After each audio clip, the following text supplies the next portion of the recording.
Little Lily Parsons was the first to go. In a town where nothing ever happened, her disappearance would become the story whispered for generations. She was only 6, a flash of yellow raincoat in the gloom, her laughter echoing through the drizzle as if daring the darkness to catch her.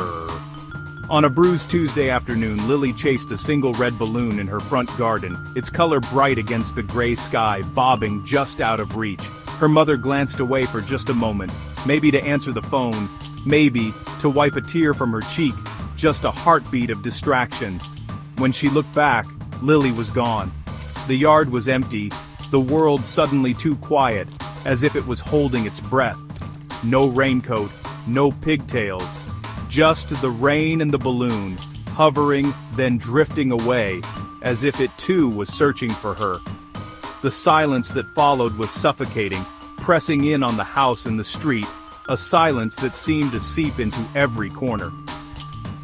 The search began that evening. Neighbors with torches, voices hoarse from calling her name, their faces drawn tight with worry and fear. The police dragged the creek, found nothing, not a footprint, not a scrap of fabric, not even a clue to follow. No little girl, no yellow raincoat, only the memory of her, lingering in the rain. But the people of Ashmore knew, they felt it in their bones, in the way the shadows seemed to stretch longer that night. The old ones exchanged fearful glances, remembering the stories their parents had told them, stories they'd hoped were only legends. The red balloon was no coincidence. It was a warning, a sign that the old fears had returned. They knew you didn't look for the lost ones in the water or the woods. Those places were only distractions from the real danger. You looked in the shadows, beneath the town, where the light never reached and secrets festered. But no one dared to look there. Not even the bravest, not even the desperate. Because looking meant facing what had taken her. It meant admitting that the stories were true. And that was a truth too terrible to face. A truth that would haunt Ashmore long after the rain had stopped.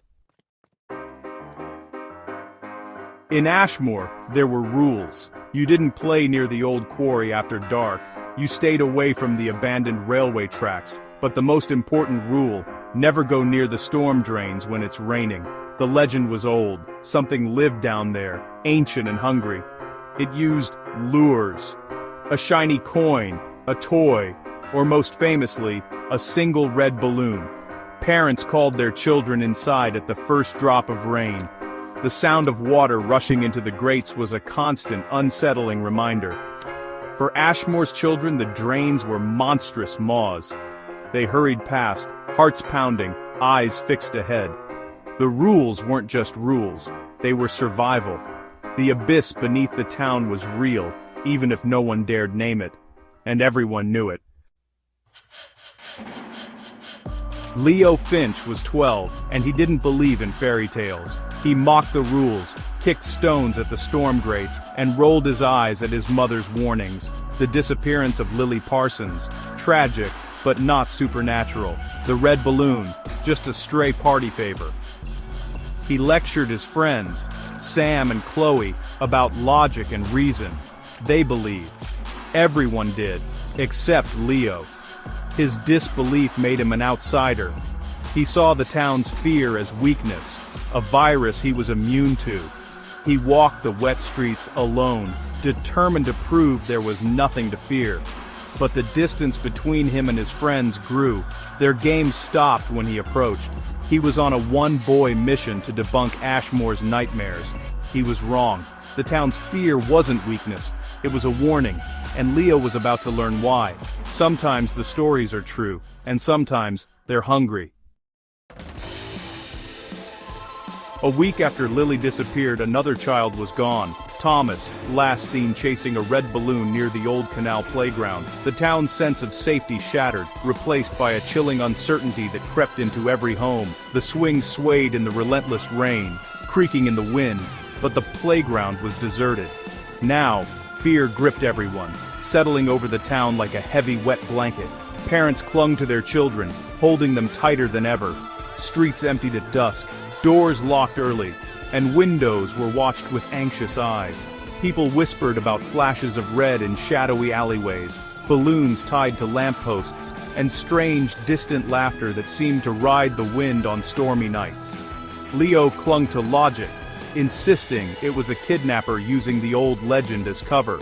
But as the days passed, doubt crept in, gnawing at his certainty. Shadows writhed in the rain, stretching and twisting, while thick fog swallowed the town, making familiar streets feel strange and threatening. One evening, Leo saw it, a single red balloon hovering by a storm drain in the downpour, impossibly bright against the gloom. It was gone in a blink. His heart hammered in his chest, breath catching as he scanned the shadows for movement. A trick of the light, he told himself, trying to steady his nerves. But the doubt lingered, refusing to fade. For the first time, Leo hurried home, his footsteps echoing on the wet pavement. He didn't look back, afraid of what he might see. The fear was real now, no longer just a story, and it was closing in on everyone, tightening its grip with every passing night.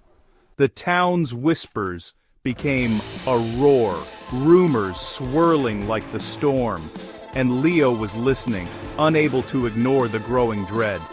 Even if he didn't want to, he couldn't escape the feeling that something was terribly wrong. The night Leo's doubt shattered, a storm raged over Ashmore. He took a shortcut down Elder Street, rain lashing, torch in hand. In the gutter, a paper boat spun toward a storm drain. Leo stepped closer, drawn by a strange urge to save it.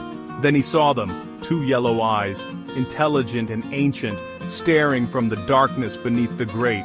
He froze. A voice slithered out, wet and sing-song. "Hello, Leo. Nice boat. I have more down here. Balloons too, all colors. We all float down here, Leo. You'll float too." The voice was a hook, baited with a grotesque parody of fun. Leo's breath caught. The rain faded away. Only those eyes and that voice remained. He stumbled back, terror rooting him to the spot. The darkness beneath Ashmore was real, and it knew his name. Leo ran, the giggling voice echoing in his mind. He didn't scream. Terror choked the sound. The presence followed him, cold fingers on his neck, a stench of rot and candy floss in the air. Sleep brought no escape. The voice haunted his dreams. "Come and play, Leo. We miss you. All your friends are down here." He woke in cold sweats, the red balloon haunting his vision. Shop windows, drawings, reflections.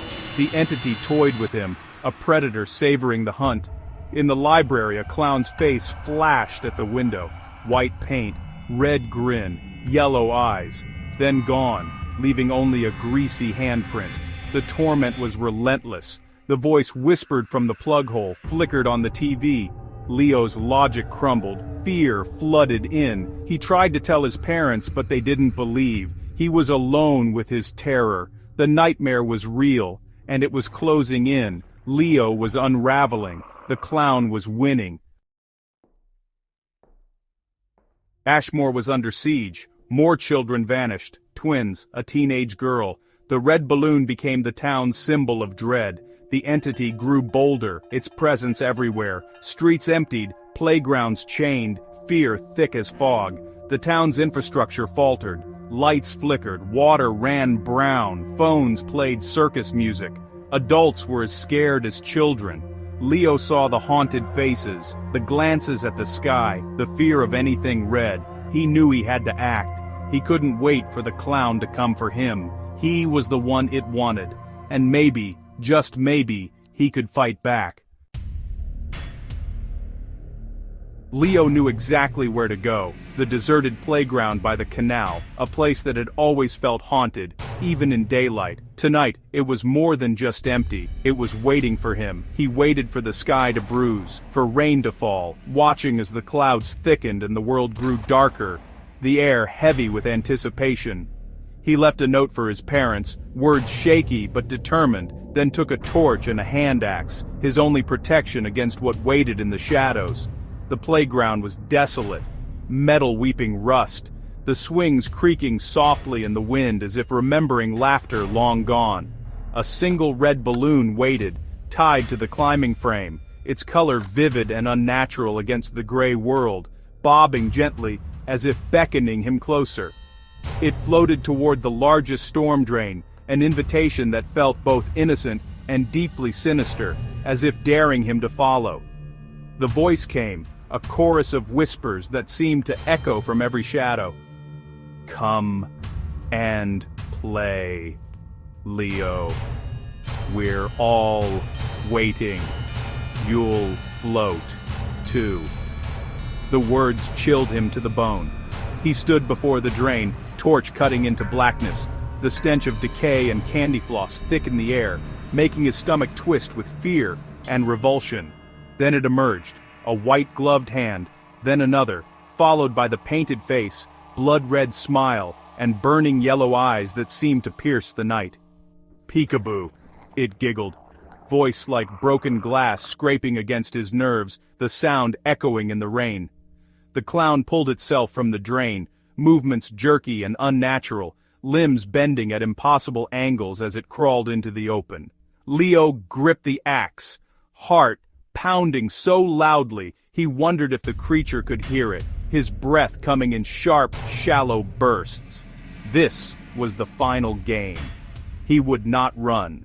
He would stand his ground, no matter what horrors the night revealed. He would face the thing beneath Ashmore. The rain fell harder, drumming a relentless rhythm on the empty streets, as if urging him onward. The balloon bobbed in the gloom, a silent witness to the confrontation about to unfold.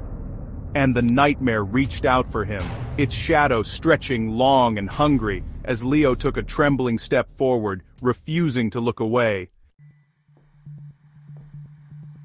No one knows what happened next. Police found Leo's torch, still shining at the storm drain. The hand axe lay nearby, clean, one shoe in a puddle, but Leo Finch was gone, another ghost in Ashmore's history. The disappearances stopped, the red balloons vanished, the whispers fell silent.